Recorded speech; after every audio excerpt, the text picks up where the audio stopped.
Good morning. Today I'm going to talk about how to study. Now, you probably think you know all about that, right? Yes. You've been studying for years.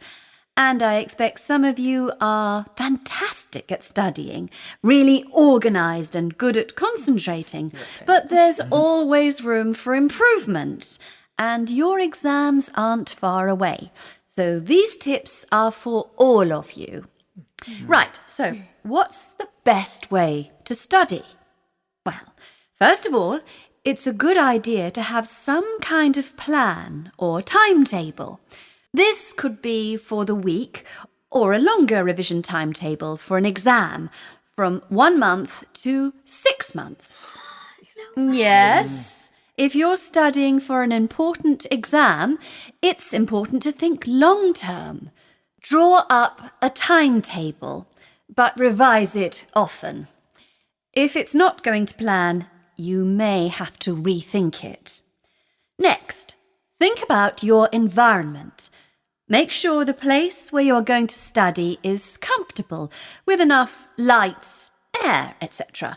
Not too hot, not too cold. Make sure there are no distracting noises around, such as television. If you think you concentrate better listening to music, experiment and see if it's really true. Some people really do seem to work better with music in the background, especially classical music.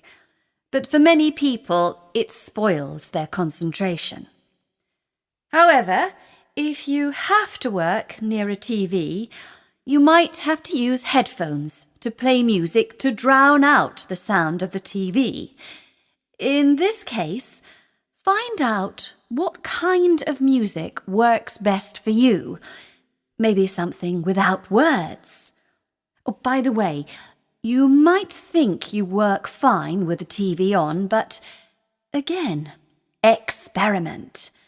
You might be surprised at how much better you work away from a TV. Oh, and the other thing is the internet. Text messages, Twitter, Facebook, etc. Forget about all of that while you're studying. You can't be kidding. No, really, you can ignore it for an hour or so. It won't be the end of the world if you don't reply to a message immediately. Right, planning breaks. Plan your study periods in chunks with regular breaks. Many people recommend half an hour of concentrated study, then a 10-minute break. But you can adjust this to suit you. If you study for too long at a stretch, your mind will work less effectively. So be careful. In your short break, you can give yourself a treat, such as a cup of green tea. Disgusting. Well, I wouldn't advise a chocolate bar as a treat. A sugar rush is not great for concentration. Sugar rush. Okay, so next let's think about what you do when you're studying. Some people just read through their notes or textbooks and underline in pencil or highlight important bits. If this works for you, fine. But I'd suggest that it's better to write notes of some kind, so your mind is processing the information more. This way, you are also producing material which will be useful for last-minute revision. I don't recommend very last-minute revision, by the way, but we'll come back to that later. Have a look at these examples of student notes.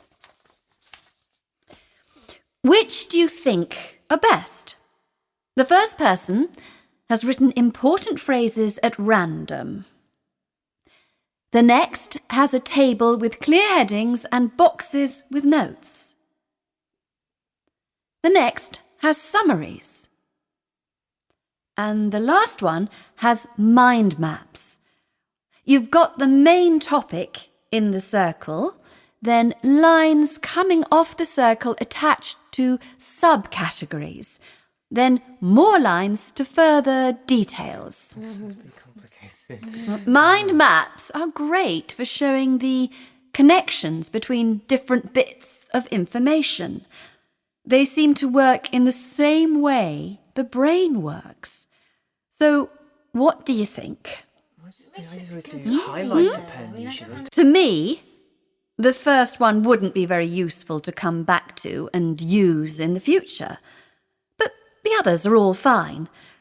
It depends on your personal preference. Mine is for mind maps. I would suggest using colours, though, and even little drawings. They can make things much more memorable.